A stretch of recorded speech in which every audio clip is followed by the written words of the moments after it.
when you try something, you just do it. And I think that's kind of how you started with real estate, if I'm correct. Good segue. Yeah, for sure. Definitely a kind of a second career, if you will. Yeah. Um, Spent a lot of time in corporate America and had kind of a life change also after corporate America. And, then COVID hit and changed all of our lives, and was fortunate enough to be able to take the, real estate class and exams online. And, 3.5 years later or whatever it is, here we are. So, yeah. You and Mandy inspire me. When I met you, I remember you were asking a lot of really good questions about making sure you put yourself in the right spot to win. And I remembered how impressed I was with, first of all, how professional you were in your corporate background and utilizing that to help serve your clients and making sure you were in a place that you were going to be able to best do that. So I really admired you, and I love Mandy. Mandy's got great energy, great couple. So you For guys sure. are like a partnership in life, and I really appreciate that about the two of you. You have fun together and you work hard. Yeah, no, I mean, couldn't be done without her for sure. Big support system is hugely important in real estate, especially when you're getting started. I mean, I think it's, you going into it knowing that it's, you're starting your own business. And, most businesses don't turn a profit for 3 to 5 years and all of that. So, having that support system was just, I mean, super important, and, grateful every day for that. So, Yeah. And many people do or don't know, and I know you shared this publicly, but you had some crazy things happen in your life, for which you had a wonderful yeah. sister-in-law who donated her kidney to you. And how long is that? Has it been 5 years? Just turned 4. 4 years, okay. Yeah, so January of 2020, the end of January 2020, my sister-in-law donated her kidney to me. I had chronic kidney disease, and it got to the point where my kidney function at the time of my transplant was it was around 8%. So it was time. And fortunately, it was done right before COVID, before the shutdown, because that kidney transplant was deemed a elective surgery, Wow. which for me, it wasn't going to be elective. So anyway, knock on wood, things have gone well, and still uh, labs look good and all that kind of stuff. So I'm extremely, extremely lucky and grateful for that too. So I don't think when I first met you, I realized how close I was to you starting your real estate career. I knew you'd had the transplant and maybe didn't ask enough questions, but just, I mean, you're inspiring because you just first of all, you started a whole new career and you've done it in such a hugely successful way. And I think a lot of it was you educated yourself on what it was. And I'd love for you to share a little bit about how you approached when you started, and what do you think's really driven your success? I think, first of all, me asking all those questions came from 25 years of being in sales and sales leadership and training other salespeople and teaching to ask questions, right? Mhm. Because I feel like that's how we really, that's how we are best for our clients, to be honest. No matter what business you're in, is trying to find out as much as you can about them so that we can, find a solution for them and their problems or their issues. But I think for me, it was really just trying to find the right fit, the right team, I felt like a team was the right place to go to begin with, especially. I can't even imagine starting in the real estate business without having people to rely on and ask questions to, and just have a support system. So, what you and Craig have put together is, especially for new people, has just been so, so great to have all of the resources that we have and all the tools that you guys have put together for not only us as your little team here in North Carolina, but the bigger team that you guys have all across the globe. So I think that was, I've been really, really fortunate, I think. I mean, having all those tools and then being able to connect with people and have built relationships in the past that have been fortunate to come back to me, and to, rely on me to help them in real estate. Not real sure how that even happened to some of these. I mean, I had somebody that I knew from junior high and high school reach out to me, and I haven't seen her in probably 30 years, to be honest with you. So it's just funny how things work, but without the support and the tools that are already there that you guys put together, I think that was for sure a big plus for me. And I know your sales background coming from the corporate side was huge because you led a team. You were part of, you really were a big a big sales type person, and that was your background. And the questions, I want to like, let's unwrap that a little bit, because I think, you know, you're very good at that, and in a way that's very much like you're intrigued, you're trying to understand, like you said, come with a solution. And I know that that has benefited you. So do you think, like with your background in managing in the sales world, and also in your own experience as being a realtor, do you think most agents lack there or could work on that? Or is that something you would encourage people to do? Yeah, I mean, I don't know, you know, it's hard to speak about others, but I mean, Sure. I think just coming from the background that I had, I mean, I think I've been involved in so many sales trainings myself, like learning from sales experts. And you hear the same things most of the places. It's ask good questions, come from a place of be real. You know, I mean, you know, what is best for this person? What is best for that client? And the only way you really understand that is by asking them different questions. So I think, you know, that's helped me for sure. I think just to really unpack what they're looking for, what are their goals, and how can we get there, and then take what they've told me and say, okay, this is what I heard you say. Is that right? And then this is how we're going to get there based on what you've told me you want, right? So I think there's no way to really understand it if you don't ask questions. You know, we can't assume today, we just can't assume what people want without asking them. Really So good. I think like what you did with reframing it, because I think a lot of times we take in the information and we may have really heard it and wrote it down. I like to write down what people tell me, because it helps me commit to my own memory. But I think that when you reframed it for them of like, this is what I heard, it tells them that you care. It shows them that you care, that yeah. that it matters what they're saying to you. I mean, that's what I hear when you say that. Yeah. I mean, I think I even asked them if it's okay for me to take notes. And I think, you know, that shows them that I don't want to miss anything. I want to make sure that I'm getting everything they want, and I can reference it back again. Even if we're having conversations a week later, I can look back and say, oh, I mean, there's no way I would remember it all if I didn't write it down. And I'm an old school, I have notebooks, right? Like I'm not, you see all the gray hair, right? I'm an old guy. So it's like, I got to have my notebook and, you know, those sorts of things. But it's so, I think it helps to show the client that you are actually paying attention. Exactly. And you know, then you show that you have their best interest in mind. And you know, you have to deliver on that, of course. I mean, obviously I take notes for a reason so that I can, you know, look back and make sure I'm doing exactly what they want me to do, or, you know, this is how they want this to look, or, you know, whatever the case may be. But, and then if they say, no, that's not how I wanted it, then, you know, I have something to reference. I can go back and say, well, you know, this is kind of what we talked about in our initial conversation. Did something change? Yeah. And that's fine. If it did, then Yeah. we move on and switch it. But, yeah, I mean, I think it's just, you know, coming from a place of really wanting to learn and understand their situation. I mean, this business is a relationship business. It's really no different than any other kind of relationship. I mean, if you're going to have a meaningful one, it's going to be because it's going to be based on a personal, getting to know those people and understand what their needs and wants are.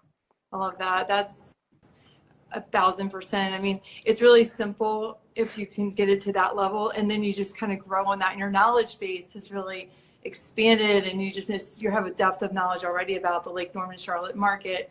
And I know you've sold quite a few homes right on Lake Norman.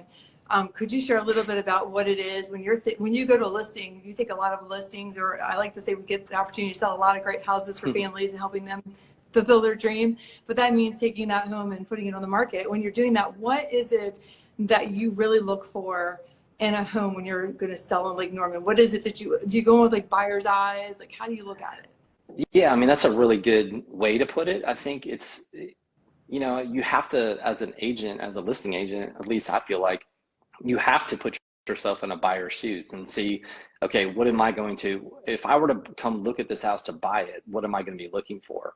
And most of us, you know, no matter what it is, I mean, if it's on the lake, it's going to be, what does that view look like?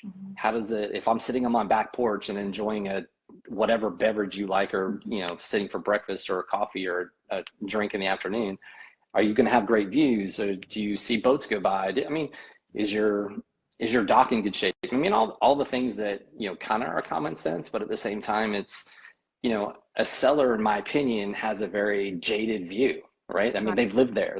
Right. This is their We all love home. our house. It's the Yeah, best. exactly, exactly. So, we may style it a certain way because that's who we are, and that's all good. But I think when you go to sell it, it's, opening it up to make sure that it is attractive to as many people as possible. So maybe we do change a little bit, maybe we stage it a little bit so that we take some of the personality out, but not all. Right. Um, you know, things like that. But I think it's definitely looking at it with a buyer's eye to, and being able to verbalize that to them as a seller. Say, look, I'm coming in and I'm trying to look at this as, if we had an open house tomorrow, what would people see and what would they look at? Right. So we want to get it to where it's ready for them to make as much money as they possibly can and sell it the fastest they can, if that's what they want. Right. Right. And that's what they want. I mean, they want us to come in and be honest in a way that's like, you have to sometimes be careful because people do get attached to their homes. And I've been in a situation where I'm like, oh, I really want to tell them I love this, but online, what's funny is sometimes things look great in person, but we know that we're looking in these little screens that we're all looking at right now. Yep. And it starts to get super busy fast. All the layers, the colors. Yep. Sometimes just neutralizing that and removing some of those layers really helps open that house up, because our first showings are really online, aren't they? 100%. I mean, 100%. I mean, I can't tell you how many, we've all heard it as agents. Oh man, these pictures, they definitely did a good job. They got me in the house. And, maybe it's something that doesn't look quite as good as it did in the pictures. But that's what they do. I mean, that's what we want to do. We want to get them in the door. But at the same time, it's, is it that big of a deal? Could you deal with it? And that's as an agent, that's our job as well. Yeah, okay, maybe it didn't look quite as good as it does in the picture, but is that really a deal breaker for you, or can we move on from that, right?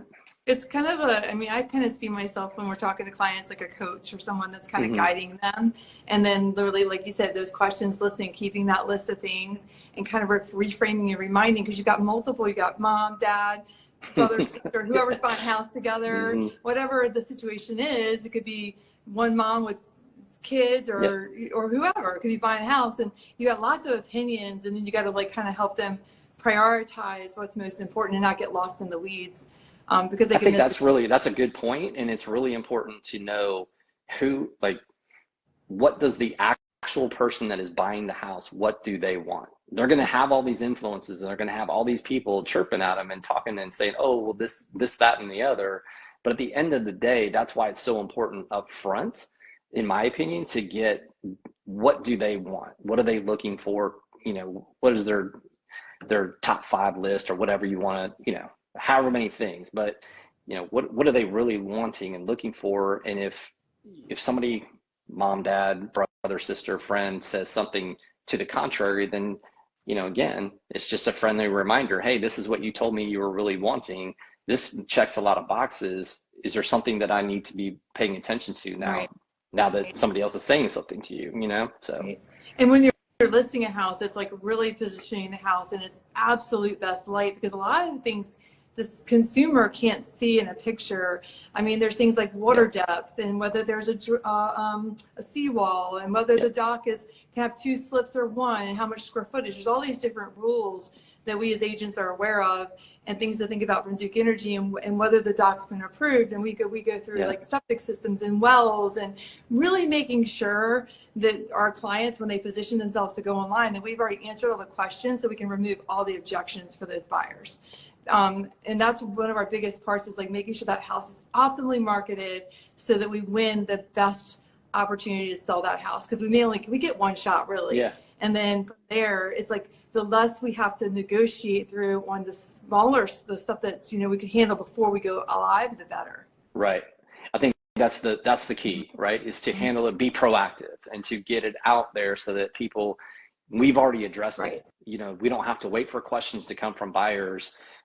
We've already addressed it, and that's definitely something I try to do up front, is just to get it. That's why I try to get as much information as I can, so that we can put it out there. And we got nothing to hide. We're here to sell the house, and we want to share with you what we love about it. And here's the things. So yeah. No, I was just saying that I think that, like, I know that one of the reasons you're so successful is exactly that. You really do handle everything on the front end. And then when you come to like contract time, you're a great negotiator.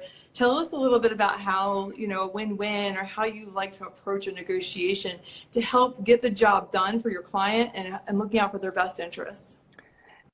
Yeah, I think I have a couple that just went under contract on a house, and it was a house in a popular neighborhood here in the Huntersville area, and it's it went, I think it went live on last Friday. There was gonna be an open house on Saturday. I reached out to my clients and just said, hey, this is a great house. This is exactly what you're looking for. It's got a basement, this, that, and the other. When when are you available? Because I don't think it's going to last. And they said, well, it has an open house on tomorrow. Can we just go then? And I said, we need to see it today, because I don't think it's going to last. So we set up an appointment. And one of the things that I try to always do, if I know my clients are going to be interested, is call the other agent and just talk to them and see what the sellers are, what's important to the sellers. Do they need a quick close? Whatever is important to them, so that, if my clients want to make an offer, then we take that into consideration, hopefully bring our best offer in from the get-go. I did that, and the agent just called and said, look, we already got 2 offers in. One of them has a deadline at 5 o'clock that my clients are super interested in. We'll probably take. If you can't get there before 5, then it's going to be gone. So our appointment switched from 4:30 to 3. And we got there, toured the house. They were super excited about it, wrote an offer. Again, kind of talked to the agent, just understanding really what we needed to do, got it done. And, they were under contract that night. That's so fantastic. Is this the first time they were able or to move time? quickly. I mean, that's the thing too, is that they, as buyers, they were prepped. We just said, hey, you got to have your pre-approval. You got to have all of this stuff ready to go, because if a house comes on the market that you like, 9 times out of 10, somebody else is going to like it too. And probably in this market, more than 2 people are going to like it. So, yeah.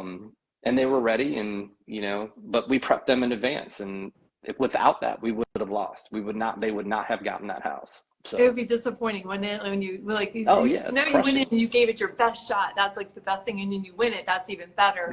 But like, knowing that someone may not be prepared is hard on them, and hate to see someone go through that struggle of finding their dream home in their dream neighborhood for their family. It's really good.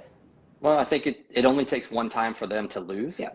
To really understand that, man, I should have been prepared. Mm-hmm. Me as an agent, you as an agent, we can tell them only X amount of, and we can tell them all the time that they have to get prepared, but until they do it, they're not ready. Thankfully they were, and, we were able to win that one. But, I've had clients where, oh man, I need to get my pre-approval, and then it was too late, Right. Not that I didn't tell them about it, but it was, I don't know if they didn't believe me, or they just didn't think it was, well, this house, we didn't like that one anyway, so it's not a big deal. But this market, again, we're back to multiple offers. We're back to, I'm seeing, over list prices. I mean, all the fun stuff of 2 years ago is back. So we have to be nimble and have to be quick. The interest rates are what they are. People have to be in homes. They need a home to live in. What better opportunity to build wealth for yourself than home ownership? And right now, it's really important for people to buy their homes. I mean, if you get the tax write-off of the interest you pay, which is important. A lot of people forget about all the benefits beyond just saying, I own a house. Being able to build that equity up, being able to take the tax incentives, and be able to build equity. They can do sweat equity. There's lots of opportunity. I mean, it is absolutely the way that we get ahead in this world, is to have home ownership. I think it's so important. I'm so happy to see people out there doing it. Yeah. And there's a lot of clever ways too, for people that are thinking about going active, but they don't know where they're going to go. Yeah. And they don't know but we have ways, and we've come up with solutions to help people be able to put their home on the market, get that buyer, and still find them their dream home. And we're very proactive. We're out there. We have a lot of stuff that is off market, so to speak, that a lot of people don't know about, and that we could talk to and maybe make deals come together, which is what we're great at, I think, as a team. And I know you're great at that, Danny. Yeah, I think you make a good point. as far as wealth building and really trying to get into, if it's your first home, great. If it's not, if it's your second or third, then you probably already understand that part of it. But especially, we're so fortunate to live in the area that we do. I mean, Charlotte's one of the top markets in the entire country. It's been that way for several years. I think last year we ranked #1. This year was #7 or something like that. But that same list said Buffalo, New York was going to be #1. I don't know with all that snow they had early on. But anyway, it's just such a good market here. So, we've seen prices increase. I know that can be frustrating for a lot of people as well, especially the first-time home buyers. But there are options. I mean, I've helped a couple people here recently get into new construction, and somebody just got a 4.75% interest rate literally a month ago. Yep. And the rates were 6.75. So there's things that builders can do that maybe some of the other people can't, with new construction. There are options, to your point. And that's another reason why it's so great to be on this team, because we have so many resources, and people are looking for ways to build relationships with either builders or lenders, and all the things, all the business relationships on that back end that a lot of people don't even think about. Those are huge too. It's a lot of I think when you have a great group working together, it's just a win for the consumer, for the agent, for all of us together. And that's really been the dream, is to build something with great people like yourself, and to work alongside someone, partner with someone like Danny, really fills your bucket, because you just know he's out there just representing himself and his clients to the highest level. Sue Patterson just posted, she's like, he's a great communicator. I don't know if you can see that or not. I can see it on my end. No. It's true. I was Sue's problem child for a long time, so she's you're not a she's gracious enough to still be my friend, I think. So that's all. We're not doing anything if we're not a problem, right? If we're not causing problems, like having trouble going live on Facebook and pulling in my guest, then we're not doing anything. We're just sitting back and waiting for it to happen. But I mean, you're proactively out there making it happen. And your daughter just recently graduated from college, and she's in nursing now. And tell us a little bit about what's going on with Caroline and Jack and Mandy, and what you guys have going on as a family. I just love your family.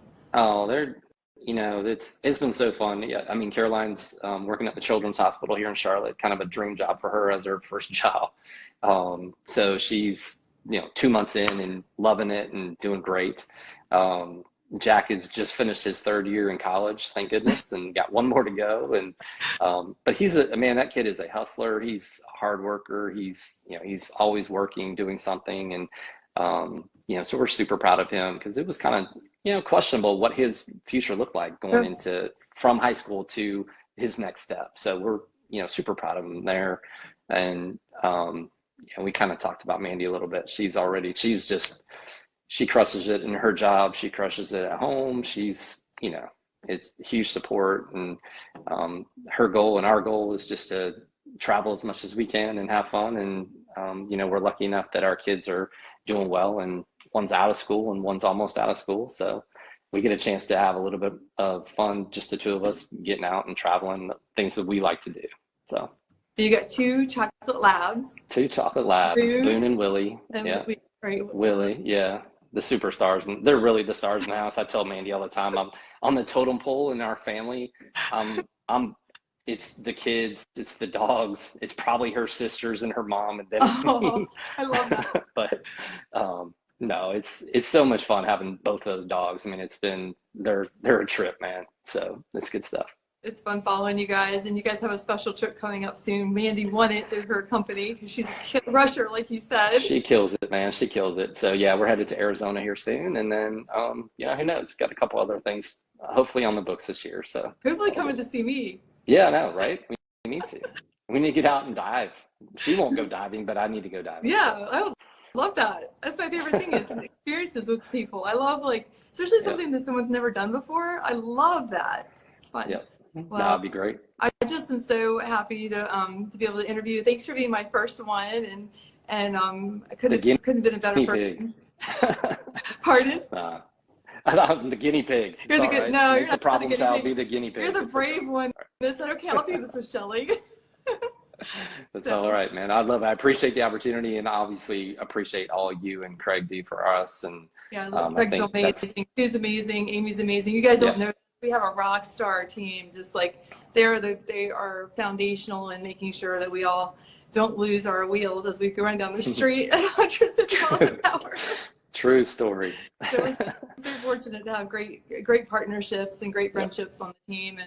And this spring we are crushing it, and we're excited to keep crushing it. And Danny's going to do the same, and he's going to do a little recharge with Mandy and be back at it.